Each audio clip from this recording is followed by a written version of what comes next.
అంటే అమిత్ షా నోటంట బెంగాల్ ఎన్నికల మాట రావడం యాదృచ్ఛికమేం కాదు.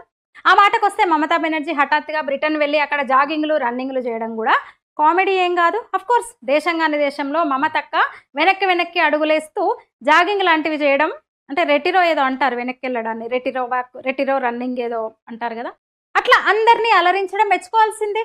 అలరించింది అక్కడికి వెళ్ళి ఆమె వెనక్కి జాగింగ్ చేస్తూ వెనక్కి నడుస్తూ. పైగా తెల్లదొరలకు అంటే ఒక మీటింగ్ ఏర్పాటు చేసింది, తెల్లలతో ఒక మీటింగ్ ఏర్పాటు చేసి ఆమె అన్న మాట ఏంటంటే, నేను కోల్కతా నుంచి వచ్చాను, బ్రిటిష్ వాళ్ళకి కోల్కతాతో 100 ఏళ్ల అనుబంధం ఉంది, గొప్ప సంబంధం ఉంది, ఇప్పటికీ మీరు నిర్మించిన బంగ్లాలు మా ప్రాంతంలో అట్లనే ఉన్నాయి, స్నేహరాగాలు తీసింది అక్కడికి పోయి ఆమె అన్న మాట ఇది.